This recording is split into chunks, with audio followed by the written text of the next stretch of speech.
we should see to it that we upbring our children close to the Quran and the Sahih Hadith. It is a duty that we give our children proper education. That is the reason I say that your children are your amana. See to it you give them proper education for both the worlds. And this was the dilemma that I faced maybe 8 years back. And though, alhamdulillah, I used to give talks on education, and I did take time to choose my life partner because I wanted the right life partner. And finally, Allah gave me, alhamdulillah.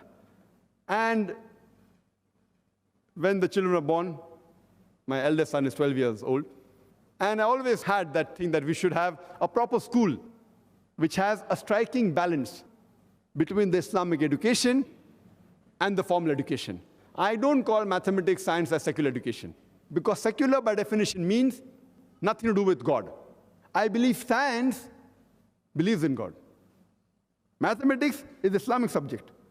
So therefore, when I talk about the other conventional subjects, I call them formal education. Mathematics, science, history, geography, English. We call it as formal subjects. So I always had that dream that to have a school which has the striking balance between the Islamic subjects, Islamic education, and the formal education. Because mathematics, science, history, according to me, are part of Islam. And that made me tour the world.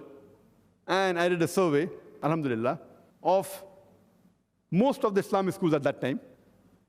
That was about 6 to 8 years back. In a span of 2-3 years, mashallah, I went to most of the best schools of the world.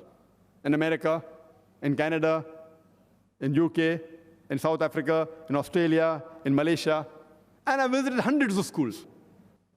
And when I observed that in the Western countries, most of the Islamic schools, almost all, they were more of a Muslim-managed school.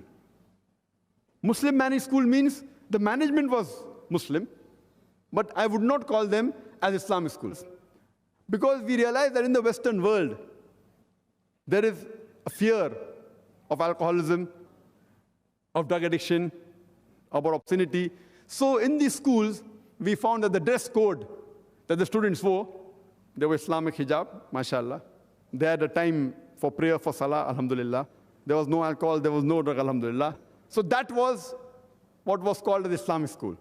Where back in India, most of the Muslim-managed schools, they have the Islamic dress code. You can offer salah. There's no alcohol, there's no drug.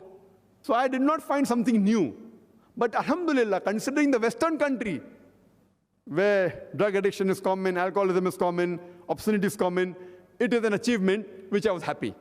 But what I came to search for, that when our children go to school, they should get the best of knowledge, I could not find any of the schools. What we wanted that we have now the Muslim Ummah, rather divided into two types of education. One type of education, when we have secular education, they acquire the so-called secular education, which are called as formal education. They acquire knowledge of mathematics, science, history, geography, but they are far away from the deen. On the other hand, when we go to our madrasas, we teach about Quran, Hadith, Sharia, fiqh. Alhamdulillah, may Allah give them reward. But they are unaware of mathematics, science, history, geography. So we wanted a balance between the two.